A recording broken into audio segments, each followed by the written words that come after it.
El poder del árbol genealógico, el tema de un nuevo episodio de Voces que despiertan, el espacio que contribuye a transformar paradigmas sobre la espiritualidad y te invita a despertar a nuevas realidades y estados de conciencia. En este episodio hablaremos sobre cómo descubrir la historia de nuestro clan puede ayudarnos a comprender mejor quiénes somos y a liberar las memorias no sanadas en nuestro árbol que pasan de generación en generación. Nos acompaña una experta en genealogía desde Colombia, Nayibe Barreto, psicóloga clínica, consteladora y terapeuta alternativa, quien nos compartirá cómo las memorias del árbol genealógico influyen en nuestra vida a través de programas y patrones emocionales y cómo traer conciencia y sanar así los lazos con nuestros ancestros. Esto es Voces que despiertan. Bienvenida.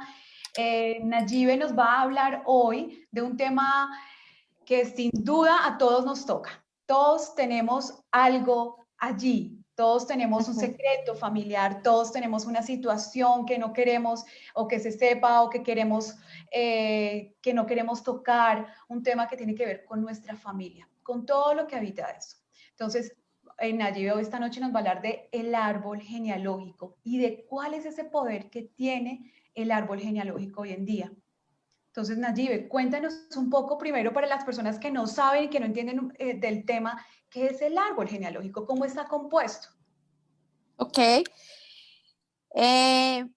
Primero decirte que todos los aspectos de nuestra vida, los que son conflictivos y los que no son conflictivos, están sostenidos en temas familiares, ¿sí? Es decir, todo nuestro bagaje, toda nuestra experiencia, todos los conceptos, las creencias, las actitudes frente a la vida, las formas como resolvemos los conflictos, las maneras como nos relacionamos están sostenidos en nuestra historia. Es decir, que desde nuestra familia están tejidos estas maneras de realizar la vida de forma tal que nos van construyendo y nos van tejiendo sentidos. El árbol genealógico es una herramienta terapéutica que se utiliza para rastrear la historia de mi familia, para tener mayor conciencia y una óptica muy amplia acerca de lo que me está sucediendo. Lo que me está pasando hoy, sea un proyecto nuevo, sea la realización de un nuevo ejercicio en mi vida, o sea, aquello que acontece está sostenido en esa historia anterior. Así que volvernos unos estudiosos, unos investigadores con ojos de curiosidad para ir hacia nuestra historia familiar va a hacer que tengamos mucha más opción de realizar y mucha más opción de comprender por qué tengo estos impulsos o por qué tengo estos deseos o incluso por qué elegí esta profesión o por qué estoy haciendo lo que hago. Es decir, que volvernos curiosos de nuestra historia familiar nos dota de sentido a cada acción, a cada apuesta o a cada decisión que estamos tomando. Entonces, el árbol genealógico es una herramienta terapéutica que se usa para poder reconocer aquellos aspectos de mi familia que yo no tenía vistos, reconocidos, comprendidos o asimilados. Es decir, que es para poder lograr una integración de todo mi ser. No dejar por fuera ningún pedacito de mi ser. ¿Y dónde está esta comprensión? En lo que es más grande que yo. Y lo que es más grande que yo siempre va a ser nuestra propia historia. Así que es eso, en palabras como corticas. Nayi, y cuando hablamos tú hablas de reconstrucción de esa información familiar que nos va a permitir luego hacer como un análisis, un entendimiento de todas esas dinámicas que se han gestado al interior de nuestra familia. Pero yo creo que estamos en una sociedad, si puede sonar muy fuerte, pero una sociedad sin padre. ¿Sí? Digamos que también venimos de una herencia colonialista, venimos de una herencia en la que muchas mujeres quedaban embarazadas y no se sabía de quién era el padre. Entonces, yo creo que eso lo hemos venido heredando hasta hoy, donde aún es muy normal, quizás hemos normalizado esa no existencia del padre dentro de la familia. Pero cuando hablamos de reconstruir, justamente por esa misma situación, a veces es muy difícil llegar a tener la información de cómo estaba compuesto mi familia, ¿sí? Si acaso, por ejemplo, en mi caso, yo a veces llegaba hasta mis abuelos, hasta ahí, y era muy Ujú. difícil más allá. Entonces, ¿cómo hacemos si no tenemos esa información para poder hacer esa reconstrucción? Bueno, primero decirte que no es posible saber nada, ¿sí? Primero está esa premisa. No es posible saber nada. Yo he tenido casos donde lo que tú dices no se conoce el origen del padre o solamente está el nombre del padre y no se sabe nada más, ¿no? Y las personas dicen, y bueno, ese es el ejercicio o ese es el nombre que me dio mi mamá, pero yo no sé si me está mintiendo o si es verdad o tengo ese nombre en mi cabeza, puede que no sea, puede que sea otro. ¿Mm?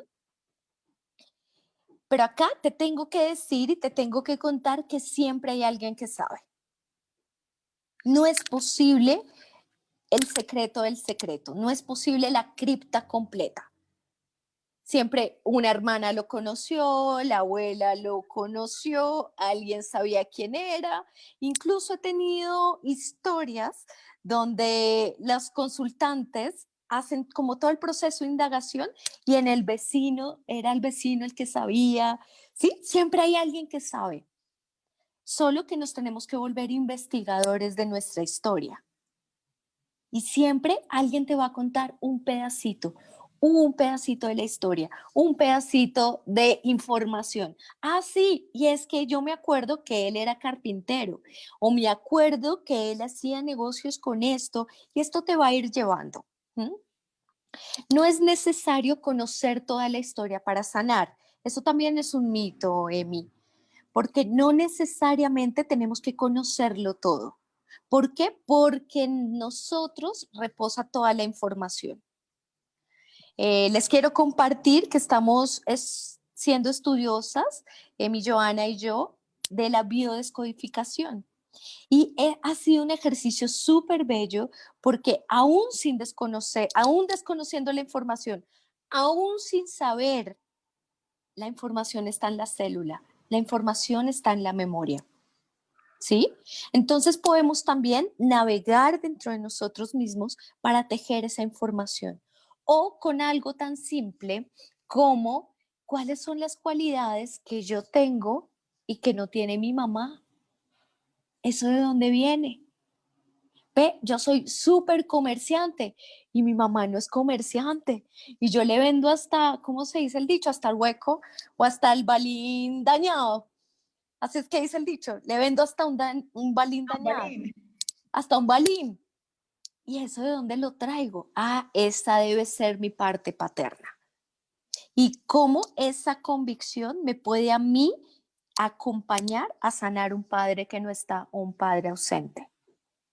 ¿Mm? Y bueno, y lo que tú dices es muy importante, es decir, no necesitamos tener la información porque si bien puede que existan personas que conozcan la información de mi árbol, pero quizás a veces hay recuerdos dolorosos, hay memorias que no quieren remover o simplemente respuestas como tengo una memoria cortica, ¿no? Yo prefiero no acordarme de esto porque es tan doloroso que prefiero no ir y como despertar las emociones que seguro despiertan muchas situaciones que se pudieron presentar dentro de esas dinámicas familiares que siempre pasan, ¿no? Porque la convivencia realmente es natural que hayan esos encuentros, como que entre más convivimos, más historias tenemos, más emociones vamos recogiendo. Entonces, lo que tú dices es, no es necesario que tengamos la información, porque además Ujú. la ruta también es acompañada por un terapeuta o el tema del árbol genealógico podemos trabajarlo nosotros mismos. ¿Cuál sería, digamos, el papel del terapeuta en ese proceso para reconstruir esas memorias? Este es un proceso que puedes hacer sin terapeuta. La reconstrucción de tu historia tú lo puedes hacer sin acompañamiento de un terapeuta. Lo que pasa es que el terapeuta va a dar la lupa de a dónde mirar y qué mirar. ¿sí? Ok, entonces, ¿sí? ¿Qué es lo importante? Porque es dirigir la mirada hacia la observación correcta, donde me puedo ahorrar un montón de tiempo, ¿sí? Porque el árbol genealógico puede ser un montón de información, una cantidad de información. ¿Y eso para qué me es útil si no estoy mirando lo que debo mirar? ¿Sí? Entonces, primero decirte, la reconstrucción del árbol genealógico la puede hacer cualquier persona, es solamente sentarse a ponerse curioso y hacerse buenas preguntas. ¿Qué vale la pena preguntarnos? ¿Cuáles son las fechas de nacimiento, las fechas de muerte, las fechas de episodios críticos? Por ejemplo, las fechas de las quiebras, las fechas donde alguien se enfermó o donde hay siniestros.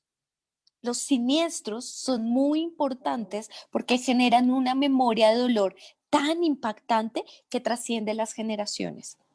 ¿Qué son los siniestros? Acontecimientos que no esperábamos que ocurrieran y que ocurrieron de una manera trágica. Un siniestro puede ser un asesinato, un siniestro puede ser el desalojo de la tierra, todos nuestros campesinos y esas fechas que se vuelven memorables. Un siniestro puede ser un suicidio. Un siniestro puede ser alguna pérdida, una pérdida económica, una quiebra.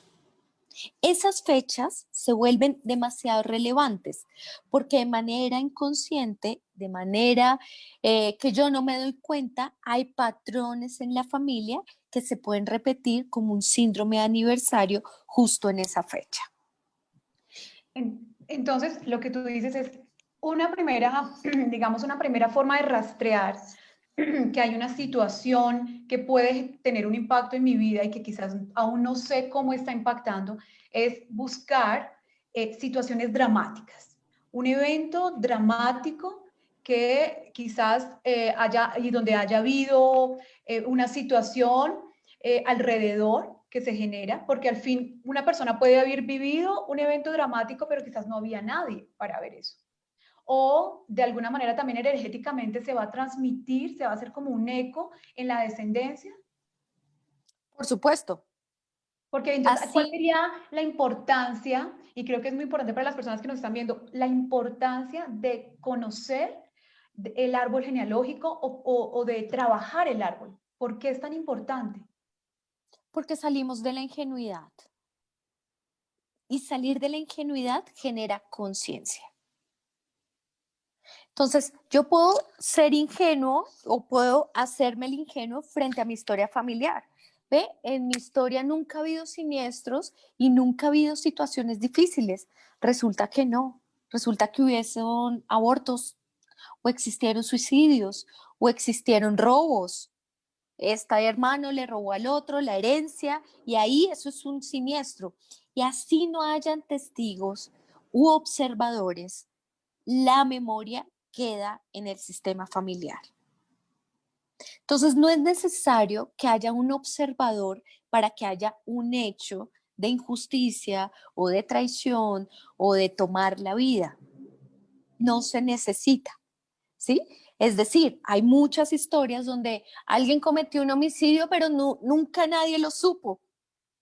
Pero eso viajó en el inconsciente familiar y se hizo carne y se hizo real en una enfermedad. Por ejemplo, en estas enfermedades huérfanas, en estas enfermedades catastróficas. Y vamos a rastrear el sentido de la enfermedad y va a haber algún hecho que nos va a revelar, esto pasó así. Entonces, nunca el secreto se puede constituir como un secreto absoluto. Y nunca podemos omitir la información que está. Porque no hubo un observador no quiere decir que no ocurrió. Sí ocurrió. Pero Nayi, o sea, no todos los eventos que tú mencionas, todos tenemos situaciones conflictivas, tenemos situaciones dramáticas quizás. En las familias es muy frecuente, pero todos los eventos dramáticos tienen el potencial o pueden generar un conflicto que sea heredable. Sí. ¿O cuál sería, Todos. digamos, la manera? Pero entonces, ¿cuál sería la manera quizás de liberarnos de eso sin tener que que Sufrir mis la consecuencia. generaciones, claro, que mis generaciones lo lleven, porque puede que yo lo viva y yo lo trabajo y yo creo que ya lo liberé, pero mi descendencia quizás lo va a recoger. ¿Cuál sería ese aspecto que podríamos trabajar cada uno para que eso no suceda? Bueno, desde Bert Hellinger lo podemos trabajar como un ejercicio de los órdenes del amor, es decir, darle orden a las historias que acontecieron. El primer orden es el orden de la verdad, salir del secreto. Cuando salimos del secreto sucede algo y es que incluimos a todos los excluidos. Ese es el orden de la pertenencia. Entonces yo le doy pertenencia y le doy sentido a todos los de mi familia. Los que nacieron por fuera del hogar, a los asesinos, a las putas, los ladrones, los inadecuados, los locos, los dementes, en épocas anteriores, los que tenían una sexualidad diferente. Entonces yo le doy orden a mi sistema y disminuyo el impacto de aquellas situaciones que hayan acontecido si doy el permiso de la inclusión. Entonces, un aspecto a buscar son las personas que han sido excluidas del sistema. ¿Qué son los excluidos? Los juzgados, los que la familia le dijo, no puedes ser hijo mío, no perteneces a los García, no eres parte de la herencia, y la conciencia nuestra, a los sanadores, a los que están buscando procesos de sanación, a los que están reparando la vida, el amor, el dinero. El primer movimiento es un movimiento de inclusión. Todos pertenecen a mi corazón y todos pertenecen a mis celulitas y todos hacen parte de mi historia. O sea, también hay una labor que todos tenemos que hacer, sin duda, es hacer el ejercicio de perdón, que eso es absolutamente difícil. O sea, porque ¿cómo puedo incluir a alguien? ¿Cómo puedo recibir a alguien? Recibir a un padre, recibir quizás a un abuelo maltratador, a una mamá, a una abuela, bisabuela abandonadora, si hay tanto dolor de por medio. Quizás el trabajo es del perdón, para que eso Más, pueda... Bert Hellinger nos dice algo y es que el perdón es de orden mayor. ¿Sí? Es decir, que entrarnos en el dilema del perdón es un aspecto que tiene que ver con la humildad, ¿sí? Pero lo que Bert Hellinger nos dice es, pues si yo tengo que entrar a perdonar a otro, me estoy sintiendo más grande que otro. El perdón es divino, es de un orden mayor, de una conciencia superior. Lo que yo entro es a comprender al otro. Cuando comprendo, lo dejo de juzgar, que es bastante, que es un paso mayor. Dejarlo de juzgar es incluirlo en mi sistema de creencias, es incluirlo en mi vida y comprender cuáles fueron los desencadenantes o los eventos que los llevaron a vivir esa situación difícil. Si yo comprendo, dejo de juzgar. Con eso es suficiente, dice Bert Hellinger. Porque si perdono, me estoy sintiendo más grande que el otro. Me estoy sintiendo juez del otro. Ok, entonces yo libero mi vara juzgadora y te perdono. ¿Sí? Y el movimiento es desde la compasión. Es decir, es un movimiento de corazón. Juepucha, tenía 15 años, estaba embarazada, no tenía apoyo, no tenía nada más, pues dejó el bebé. No tenía educación, no tenía cómo, o sea, es verdad, comprender y ponerme en los zapatos del otro. Y ahí rompo la necesidad de sentirme juez del otro o más grande del otro. Un curso de milagros habla también de ese tema del perdón y es súper lindo porque, claro, habla, es que lo que nosotros consideramos pecado o culpa es la creencia de separación del otro. Entonces, si yo creo que mi historia yo soy la víctima de esta historia, el otro es el malo, de alguna manera estoy proyectando esa culpa que yo siento en el otro y la sostengo y a partir de ahí creo esa necesidad de perdonar. Pero al final la culpa desaparece en la medida en que yo reconozco que eso otro que está sucediendo aquí no es una historia, soy yo proyectada en eso, ¿no? Es la fantasía Es de ahí. exactamente. Entonces, cuando yo me alejo del juicio de valor, pues ya ahí lo resuelvo, porque ya no estoy juzgando, sino que estoy en la comprensión. ¿Qué me mueve a la comprensión? La profunda compasión, la activación del corazón. Hacer toda una investigación del árbol genealógico me implica necesariamente comprender la historia. Si no conocemos la historia, estamos condenados a repetirla ciegamente. ¿Por qué? Porque conocer la historia nos hace desprendernos de aquellas situaciones que vivieron nuestros ancestros. Y yo cojo esa sabiduría y la replico en mi vida para no tener que repetirlo. Eso es muy lindo porque además estas cosas son demasiado pequeñas. Hay unas pequeñas cosas y son muy sutiles y a veces tampoco sabemos realmente qué fue lo dramático en mi historia familiar. Quizás para mí cierto evento no se constituye en un evento dramático, pero quizás dependiendo del momento, del contexto, para otra persona de mi familia sí pudo serlo. De hecho, mira, recientemente mi esposo ha estado reconstituyendo su árbol genealógico, Tom, y encontró, porque además otra fecha que es importante es la fecha de concepción. Entonces empezó a indagar y encontró que su papá tuvo un hermano mayor que murió a los días, semanas de haber nacido. La mamá de él no quería reconocer ese bebé, sin embargo, entre los hermanos sí lo reconocen como el hermano mayor que murió.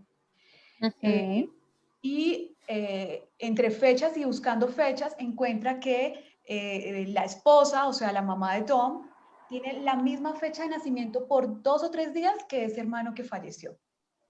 Entonces, también era una manera, quizás es una manera de darle un lugar, ¿no? De darle un lugar, de darle ese reconocimiento que quizás por el mismo dolor que sufrió, su madre no quiso tener. Quizás lo reconocía internamente, pero era tanto el dolor que prefería no pronunciarlo. Entonces, son esas pequeñas cosas que quizás son eventos muy internamente, porque además lo que realmente hace que tenga esa connotación, ese tinte dramático, es la vivencia interna, no es el evento.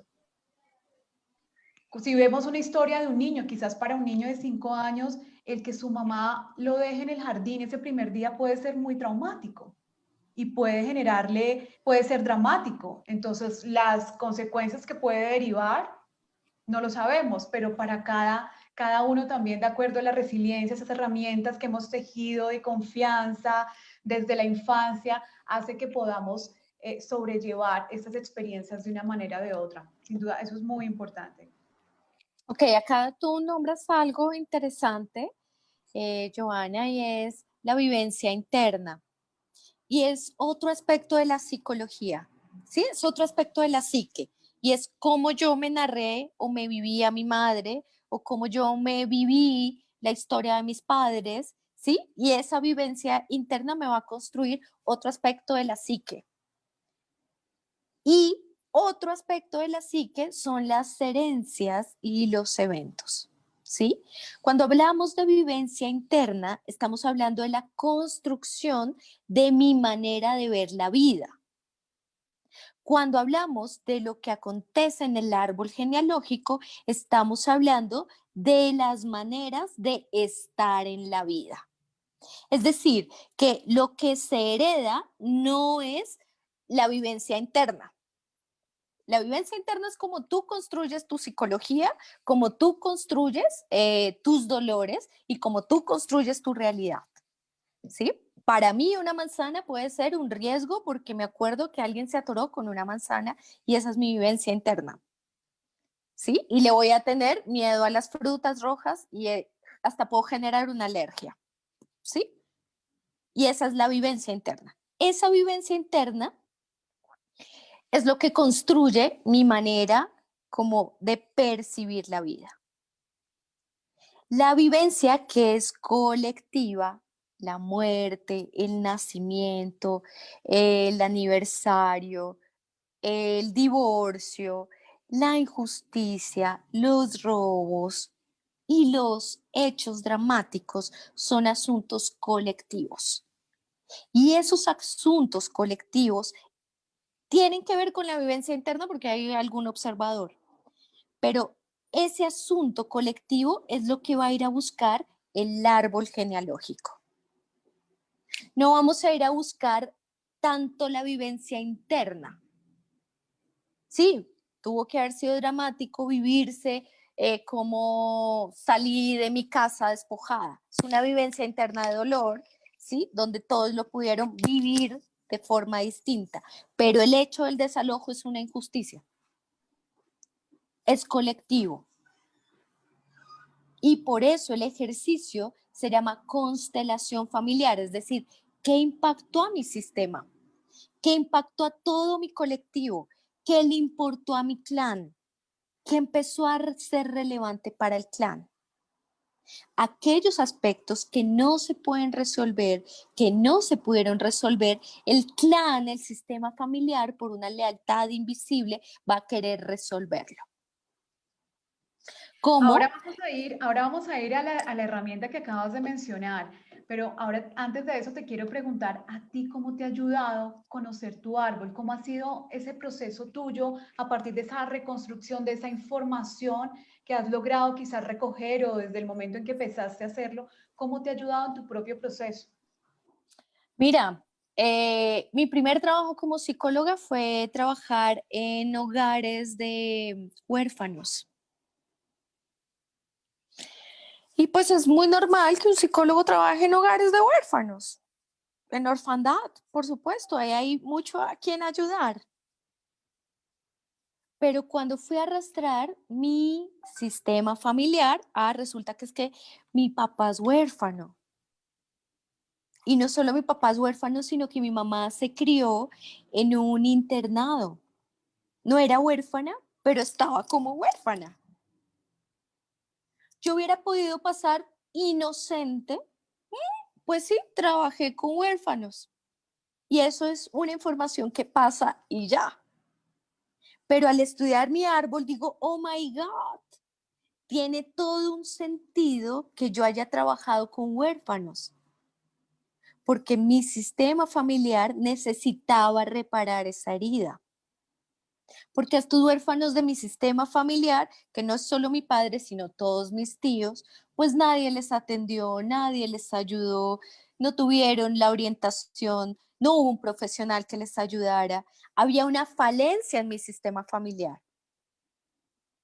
Por supuesto, los que trabajamos en sanación y en reconstrucción, pues tenemos muchas heridas en la familia y por eso trabajamos en esto. Entonces, era una necesidad inconsciente de mi sistema familiar para ir a reparar la orfandad. ¿Mm? Cuando lo comprendo y lo puedo soltar y lo puedo liberar, pues entonces cambio de tipos de trabajo. ¿Sí?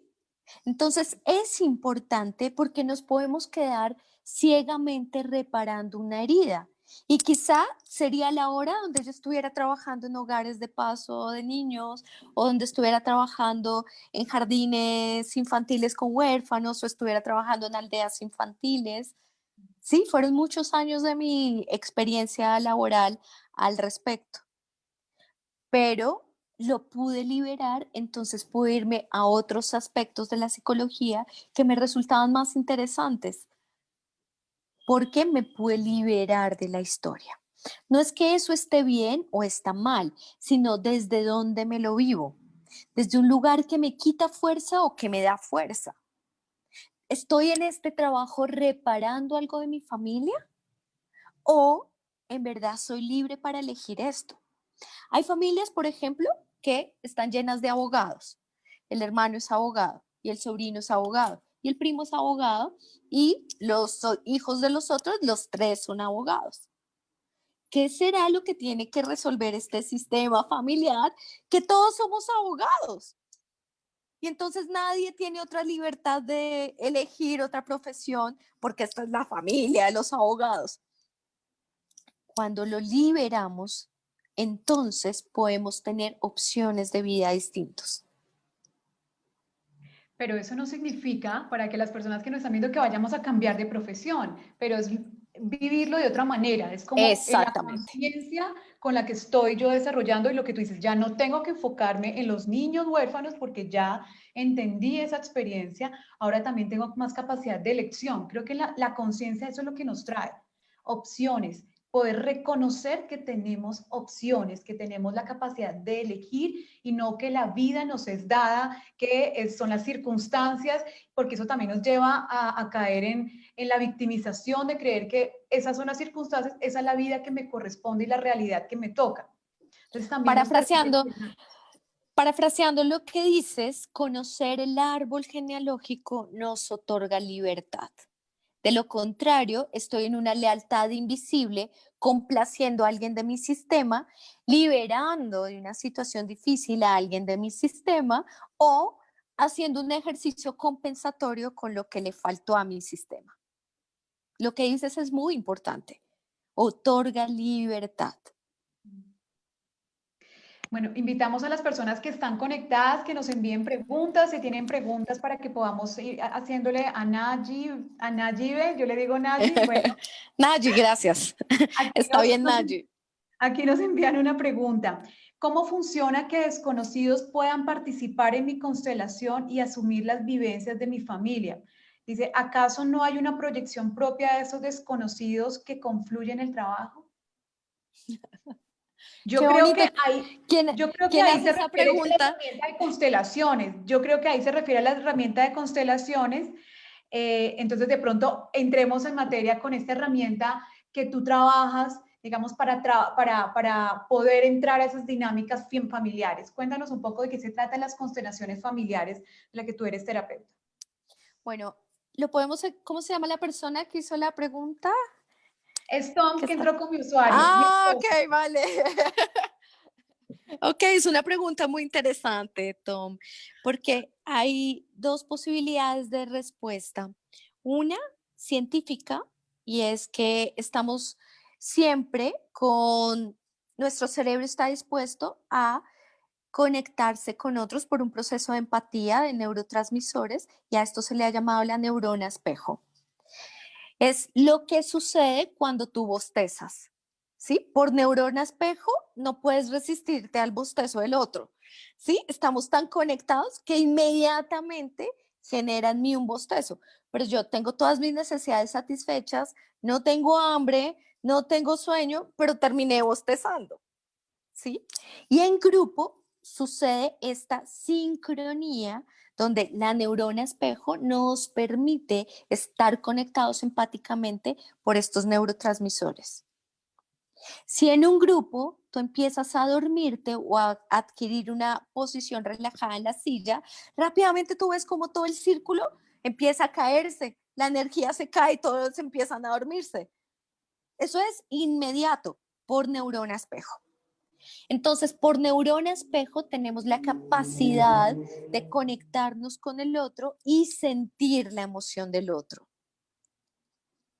Claro, me refleja también mis temas, porque todos tenemos temas con la familia. Entonces, ese reflejo ya es un tema que tiene que ver más con la esencia y con el alma. Es decir, que la segunda respuesta sería una respuesta espiritual. Y en esa respuesta espiritual podríamos decir que primero es una cita puesta por el alma donde todos los participantes nos pusimos de acuerdo antes de llegar aquí que íbamos a estar ahí, en esa cita tan importante. Segundo, que todos tenemos vivencias que nos hacen espejo al otro. Nuestra alma está necesariamente conectada a los otros. Entonces, hay una respuesta espiritual y hay una respuesta científica. ¿Con cuál te quieres quedar? Está bueno, pero sí sucede esa conexión. Bueno, y yo lo digo por experiencia porque recuerdo en una de las sesiones tú organizas constelaciones que retomaste ya las constelaciones De grupo. presencialmente, claro, las constelaciones de grupo presenciales porque también es una terapia que se hace individual. Y recuerdo en una constelación, yo fui a apoyar, fue una de las primeras constelaciones y recuerdo que fue una noche larga, terminamos como a las 11 de la noche y yo terminé haciendo el mismo papel, me escogía para hacer el papel de la abuela. Y era muy curioso porque tenía que ver con mi propia historia, con el yo sentirme la abuela, con el yo sentir que estaba representando y con conflictos heredados de mi abuela. Entonces fue muy interesante porque, digamos que también para complementar un poco en la respuesta desde mi vivencia, es como tú estás ahí y estás también en una experiencia propia y que resuena, ¿no? Como tú dices, estamos resonando con la historia del otro y entramos a ubicarnos en función de lo que necesitamos también sanar, porque las personas que entran a constelar están haciendo un trabajo, pero las personas que apoyan ese trabajo de grupo también están haciendo un trabajo sin duda Mm, terapéutico. Entonces, para mí fue así especial es. poder ver que estaba cumpliendo papel de abuela. Ok. Entonces, decirles que una de las estrategias, porque existen muchas, para sanar el árbol genealógico es constelaciones familiares. Pero también hay una herramienta que maneja Joana que se llama biodescodificación, que es buenísima y que también sirve un montón para desbloquear temas de ancestros. También está la psicoterapia, no solamente con la magia y el ritual se puede sanar, también con la palabra. La palabra desbloquea, la palabra sana. Narrarnos la historia de los ancestros y de la familia también sana. Entonces, existen muchas herramientas. La estructura familiar, el psicodrama, el teatro, existen muchas herramientas para sanar nuestro árbol genealógico, no solo constelaciones. No sé Nadie, cómo te ha ido a ti en biodescodificación, sanando historias de ancestros. tiene un poder impresionante porque además hay muchas formas de llegar, ¿no? La descodificación también te da muchas vías. Podemos llegar a partir de las creencias, podemos llegar a indagar una historia directamente porque la conocemos y entramos a trabajar la vivencia, pero también podemos entrar desde esas memorias que no sabemos y la hipnosis con regresión, uno puede ir incluso a encontrar historias donde no tenía idea. Y de hecho, desde el punto de vista personal también me ha sucedido. Entonces, es muy interesante. Y te quería preguntar, cuando uno sana el árbol significa que ya no tiene poder o cómo funcionaría? Como nuestro tema ahora, el poder del árbol genealógico. Entonces, ¿le quitamos poder o cómo podríamos entender ese proceso de sanación? Al contrario, le ponemos poder a el recurso. Le quitamos poder al drama, le quitamos poder a la tragedia, le quitamos poder a lo incompleto, lo que no podía resolverse, lo que estaba pendiente y le ponemos poder al recurso. ¿Cuál es el recurso de los huérfanos de mi familia? Fue pucha, la creatividad. Eran 11 muchachitos huérfanos, tuvieron que ser súper creativos para sobrevivir a Bogotá. Entonces son comerciantes, dicharacheros, gestores, comunitarios, líderes, cada uno en distintas áreas. Otros se volvieron artistas, tejedores, narradores, escritores, y desde ahí, desde el recurso, entonces me alineo o me pongo en una visión positiva de mi árbol y voy a darle poder al recurso. Porque el árbol genealógico no es solamente para descubrir tragedias y temas difíciles, es también para reconocer la posibilidad. ¿Qué es sanar? Sanar es ponernos del lado de la posibilidad. Estar enfermo, tener una creencia limitante, como su nombre lo dice, me limita. Estar en sufrimiento y dolor es estar del lado de lo imposible. No, es imposible que yo vuelva a conocer otro hombre y que me pueda amar y que me vuelva a recibir tal como yo soy. Eso es imposible. Pero si me pongo del lado del recurso, no, si es posible, claro, yo valgo un montón, soy una rechurra, claro que sí. Cuando me pongo del lado de lo posible, sano.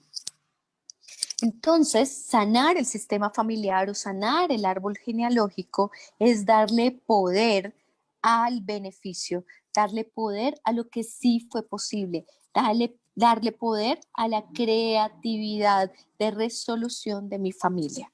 Ese es el ejercicio. Eso muy lindo. La verdad, yo creo que ahí todos quedaron, eso sonó muy bonito. Mira, Andrea nos manda una pregunta. Dice, ¿cómo se tratan los karmas con los padres en la constelación? Ya estamos entrando que hay un karma. Y el karma, Ok. en nuestra, digamos, como lo entendemos nosotros, el karma tiene una connotación negativa. Entonces decimos, si tenemos un karma, estamos hablando que tenemos una relación o un conflicto. Voy a definir karma como deuda o pendiente. ¿Sí? Cuando digo, uy, es que esto es un karma, es decir, es algo que no he podido resolver, me sigue quedando pendiente. Entonces, ¿cómo resolver los pendientes con los padres? ¿Sí? Sería la pregunta. Karma lo vamos Sí, a y llamar habla pendientes. en la constelación, me imagino que ya conoce la herramienta Andrea, entonces de constelación familiar, ¿cómo se tratan los karmas con los padres en la constelación? Bueno, entonces aquí te voy a explicar algo muy importante, Andrea, y es que para los procesos inconscientes no importa si es real o si es simbólico. La psique se mueve a través de lo real o a través de lo simbólico. Si tú te imaginas una tragedia, pues vas a sufrir. No está pasando, no es real, pero si tú le dices a la mente, me voy a morir de hambre, la mente no dice, oye, estás exagerando, calma. No, la mente lo cree. Entonces va a sufrir como si fuera a morir de hambre.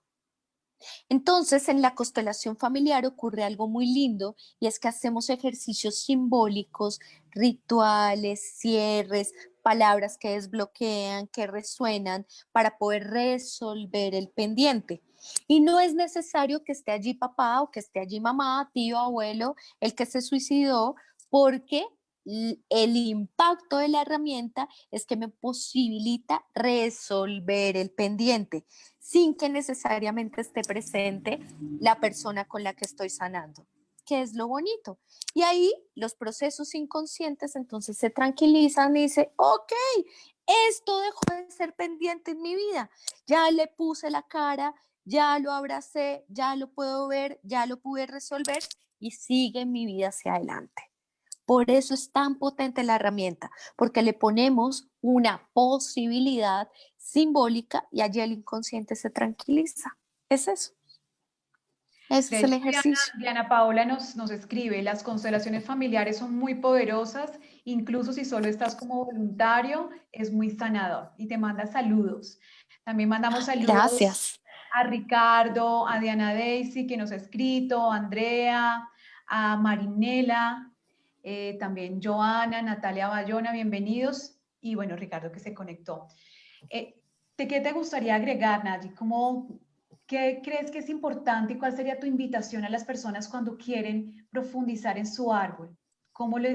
¿Qué les dirías en este momento? Personas que saben que tienen un conflicto, esa sensación, ¿no? Tengo un conflicto, siento que no es mío, pero no Ujú. sé cómo parar. Y nada que lo puedo resolver. Ya hice A, ya hice B, ya hice C y nada que lo puedo resolver.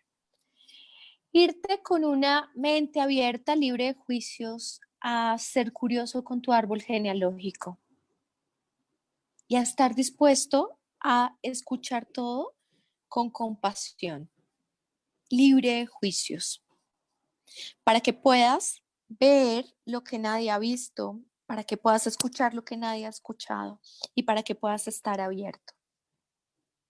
Es muy distinto ir a conversar de mi árbol genealógico con alguno de mis ancestros, padres, tíos, desde un lugar de curiosidad. Ven, ¿y cómo fue que hiciste a los 20 años para inventarte esta empresa? ¿Cómo fue que pasó esto? Contame un poquito esta historia. A ir a decir, usted fue el único que hizo empresa de su familia, ¿no? Entonces, ¿qué fue lo que hizo? Ya esos tonos son distintos. Entonces, si tienes a tus padres vivos, si tienes abuelos vivos, si tienes tíos vivos, no dudes en tomarte un café y sentarte a escuchar la historia. Cada uno tiene una historia diferente, cada uno tiene una memoria diferente y te va a narrar un hecho diferente. Así que no es suficiente conversar con una sola persona. Conversa con muchas. Sé muy curioso y ponte un corazón abierto. Nayi, antes de que te vayas, Ángeles nos mandó una pregunta que puede ser interesante y es que dice, he constelado una vez en grupo y otra individual y no hubo ningún cambio. La terapeuta es muy reconocida en México. ¿Qué pudo haber ocurrido? Porque la sanación no es solo depende del terapeuta, creo que eso es súper importante. Has dicho algo muy importante. El terapeuta es solo un instrumento. Quien sana realmente es pues quien está asistiendo, porque es al que le interesa sanar, ¿no? Y Entonces, a veces nos es difícil, es decir, hay una parte consciente que es la que quiere sanar, quiere resolver el conflicto, pero también tenemos que trascender ese consciente y dejar que se asiente toda la información. Pero a veces yo lo que creo es que salimos de una constelación pensando, pero no, eso yo no creo que sea posible y ahí está el poder de nuestra mente, que podemos desbaratar todo un trabajo porque nos queremos aferrar a eso que para nosotros ya hace parte de mí, ¿no? Hemos creado una identidad a partir de un conflicto, de una situación y nos quedamos atados y eso también impide la sanación. así es. Eh, Decirte varias cosas, Ángel. Uno, el resultado que quieres no es el que obtienes, ¿no? Es un conflicto del estómago. Lo que tengo no es lo que quiero, eh, y lo que quiero justo es lo que no tengo. Entonces hay que revisar tu expectativa con el proceso de sanación, ¿sí? Si estás repitiendo el mismo conflicto con el terapeuta. No, pues es que a mí nada me sirve en la vida y le sumé un elemento más, el terapeuta. Dos, no estás listo a soltar aquello que te invita a soltar. Cuando no hay resolución es porque no estoy listo a soltar y lo quiero hacer a mi manera. A veces sanar implica rendirme a la batalla. Me rindo. No es ese el man. Pucha, me rindo. Me rindo, no es ese el negocio. Voy a cambiar de negocio porque definitivamente ese no es. Me rindo. Si no pasamos por una rendición, no hay una sanación. Entonces hay que mirar cuál es el aspecto al cual tu ego no se quiere rendir. ¿Cuál es la expectativa? ¿Qué estás esperando? Y segundo, hay una ganancia secundaria a sostener el conflicto, cualquiera que sea. A veces, si yo me libero del conflicto con mi madre, por ejemplo, eso implica que no le volvería a hablar porque ¿de qué vamos a hablar? Si de lo que único que hablamos es del conflicto. Entonces yo no quiero soltar el conflicto porque mi ganancia secundaria es estar en contacto con. Hay muchos aspectos y hay que revisar cuáles son esos que te están impidiendo resolver o sanar. Y requiere pues una indagación y una búsqueda que seguramente con tu terapeuta lo pueden encontrar. Gracias por escucharnos. Haz clic en la campana para suscribirte y ayúdanos a difundir, porque somos voces que despiertan. Resuenen. Entonces,